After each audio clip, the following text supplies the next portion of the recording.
While others are sitting, you should be standing. And when they are, maybe you have heard about it. You are laughing as if you have heard about it. When others are sitting, you should be standing.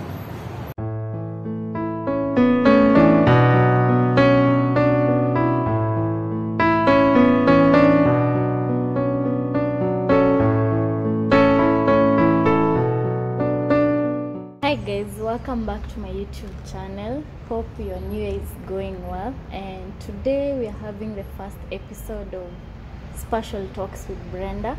And as you can see, I have a guest here, and his name is Nashon Adero, and we are going to have a little chat with him.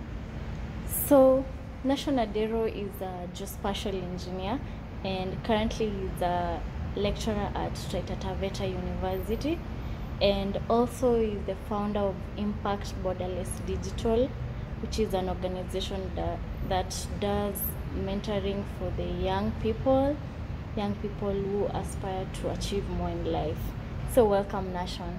Thank you, Brenda, for welcoming me. I'm happy to be here. Yeah, yes. Thank you so much for joining me for this session. And so as I said, we are going to have a little chat here about GIS. And so to start off, I'd like to ask you about your career journey. We'd like to know more about your career so far, what you've been achieving, how the journey was, and tell us a bit about your GIS career. Thank you, Brenda, for that question. And my career journey, it has to start with education and training. And I remember from Mirogi Boys Secondary School in Nyanza, Homa Bay County, where I come from, I qualified to join the University of Nairobi for a Bachelor of Science degree in surveying, which nowadays is known as Geospatial and Space Technology, or if you like, Geospatial Engineering. Yes. So I joined that department for a 5-year degree program, and in the third year, we had very exciting classes on cartography and photogrammetry. That is where we were told about GIS, and I got excited because I was asking myself, this technology that can help you to visualize events across space over time must be an exciting one, because whatever you can visualize, you can communicate effectively, understand better, and across stakeholder profiles. It doesn't matter whether you acquired just basic education level or you are a professor. If you can visualize it, you can appreciate it better and can support decisions better. So I got excited, and in my 4th year, I chose a topic that was going to apply GIS, and I was modeling soil erosion hazard in Ngong using GIS technology. And Kenya Soil Survey was kind enough to give me space for data collection and using GIS software. That time not so much as advanced as the software is today. So we're using DOS-based software, ArcInfo. And I was happy at the end of the day when I had my BSc project fully done with the results showing various levels of erosion, soil erosion hazard in Ngong area, which was my study area. So after graduating from the University of Nairobi, 5-year degree program, then as now, I had a short stint in a private company at Anniversary Towers, and this company was promoting GIS training. So we got a few students here and there to train how to use GIS software, and beginning with understanding what GIS is as a decision support concept and system. After that, I got a job in the construction industry with a Japanese construction company known as Konoike Construction Company Limited. And the place of work was in Nyanza, Sunduguri Hydro Power Project. Though I was working there as an engineering surveyor, my interest in GIS was unabated And that is what led me to apply after working for 2 years for a scholarship in Germany. And I applied and successfully received a scholarship to go and study a Master of Science degree in Resources Engineering at Karlsruhe Institute of Technology in Germany. And there again, my master's thesis made good use of GIS technology, because I used GIS to study the environmental challenges across the Lake Victoria Basin and model the changing water levels of Lake Victoria based on the inflows and outflows that affect the system. And GIS was very effective when it comes to visualizing those changes across base over time and informing policy advice for environmentally responsible development and generally environmental sustainability. So exciting has it been that even for my doctoral research, GIS technology has been critical, because my thesis has applied GIS technology to model and advise on sustainable mining from a planning perspective. And geography is key. Knowing what happens where in the mining sector is key to analyzing changes, understanding those changes, and informing governance decisions so that we can come up with a well-managed mining sector that can impact development by empowering communities, especially the artisanal and small-scale miners. Thank you.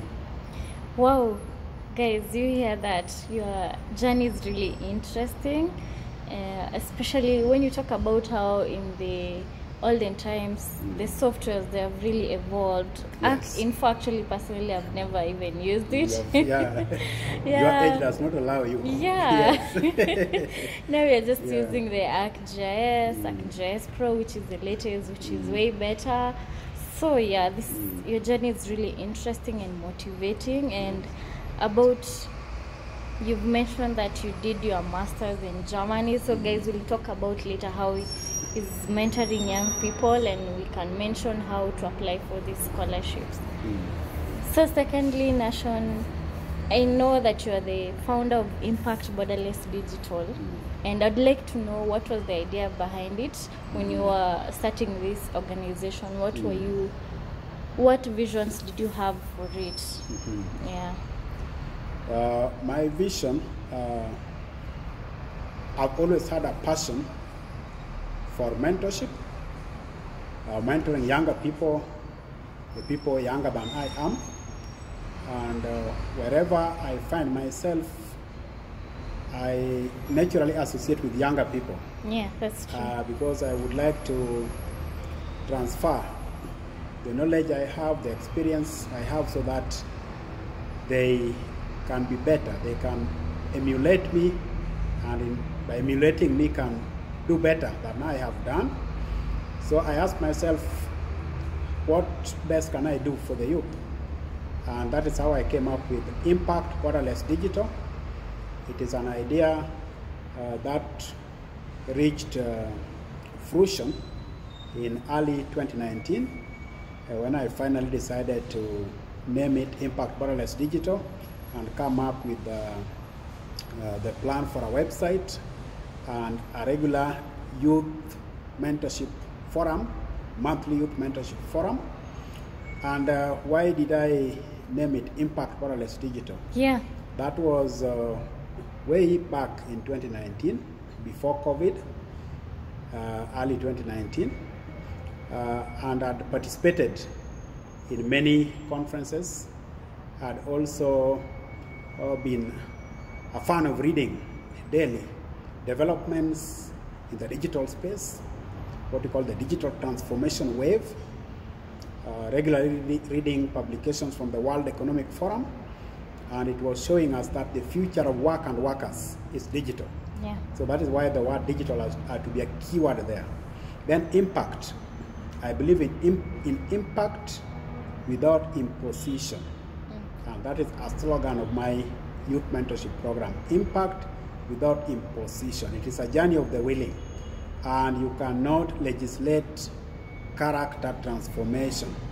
Rather, you can inspire character transformation. So that is why the impact has to be there, but without imposition. And I need to see measurable impact wherever I am, whenever I teach my students, whenever I mentor the youth. I'm interested in seeing impact over time, positive impact. Then the word borderless is also there because I had this, I came up with this name when I was in Germany for my studies, and I was of the persuasion that the diaspora don't need to relocate to their home countries before they can be of meaningful change makers or change agents in their home countries. I believe that using the digital space effectively, the diaspora can still transfer their skills, their knowledge and experiences to their home countries. So I was championing for a mindset change among policymakers, among our political leaders, to create an enabling environment through which the diaspora, especially the academic diaspora, can still be in touch with their home countries in the digital space without physically relocating to their home countries, hence borderless. So the digital space convincingly gives us that borderless environment for cross-fertilization of ideas and for impacting development anywhere, anytime, without physical relocation. So that is the philosophy behind the naming of this mentorship program, Impact Borderless Digital. And I also doubled as a volunteer mentor for the youth under Kenya's Presidential Digital Talent Program, that is under the Ministry of ICT and Youth Affairs. And I think the peak of that moment came in June 2019, when from Africa I represented the continent in Fiji. We had the inaugural Pacific Skills Summit, and it was exciting to be there to represent Africa under the thematic area dealing with living in the digital age. And again there I repeated what is out of my conviction, that we need to think borderless, and we need to think of lifelong skills development, and we need to think of the future of work in the digital space, how it is going to be, and why the youth need to embrace this new reality of being competitive without having self-imposed boundaries. That is, I think, in the long and short of it, how Impact Borderless Digital has come to be. And since its foundation in 2019, we have held about 20 youth forums, and from March 2020, there have been virtual forums because of COVID-19. Yes. Thank you. Okay, that's really interesting. So far it has been active for about 3 years. Yes.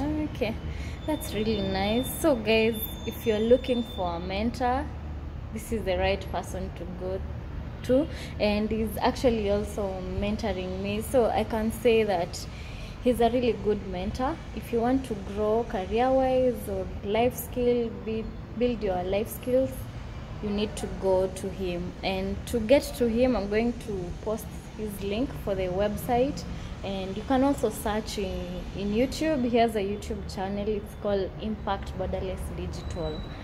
So it's really nice to share this information with people and to mentor young people. You know, as you've said, now we are becoming digital. No one is doing things the way it used to be a long time ago. So it's really nice. And I'd like to know where you are right now career-wise. Is it where you used to think you'd be there right now, or you've even gone beyond your expectations, or it's just at the right place? Thank you, Brenda, for that question. And also to reinforce the fact that there are 3 core values of my mentorship approach. One is diligence, because hard work pays off. Yeah. Hard work with consistency. Yes. Then we have excellence as another core value. We usually say that practice makes perfect, but I tend to subscribe to the persuasion of one of the motivators of our century, who says that it is not just practice, it has to be perfect practice. So he has even gone further to say perfect practice makes perfect. So whatever you commit yourself to, aspire to excellence. That is what will make the difference for you. That is what will set you apart from others. Just the way some people put it across, that while others are sitting, you should be standing. And when they are, maybe you have heard about it. You're laughing as if you have heard about it. When others are sitting, you should be standing. And when they are standing, you should be standing out. Okay. And when they are standing out, you should now be outstanding. It means when they are should outstanding, now you should be the standard. Okay. So excellence will take you there. And the last core value is intergenerational responsibility. So where I am now, I can say I have not reached the peak yet. In fact, the peak is utopian. We can never reach it because it is progressive. It keeps advancing. Yeah. And I can say I am on a journey. And my encouragement to the youth is that the journey can have twists and turns. But wise people say the detours are the path. One journalist I admire so much, the founder of Voice of Africa, VOA, Shaka Sali, says that the distance between 2 points to be shortest must not necessarily be a straight line. It can be a detour. So even on my career journey, there have been many places of twists and turns, trying this and that one, but eventually you find that they are all preparing you to be a better person and to deliver better. So where I am now as a university lecturer, I do enjoy mentoring young people by teaching them. I enjoy teaching and research, and that keeps me healthy by embracing and always exercising inquiry, curiosity. And through curiosity and in continuous inquiry, we can continue getting amazed at the beauty of our planet and what GIS can do for a better organized planet and tracking development across space and time in an organized manner. Wow, those are wise words, really good words. You know, it's true that being consistent is the thing that really matters. Not being good at what you're doing, being consistent.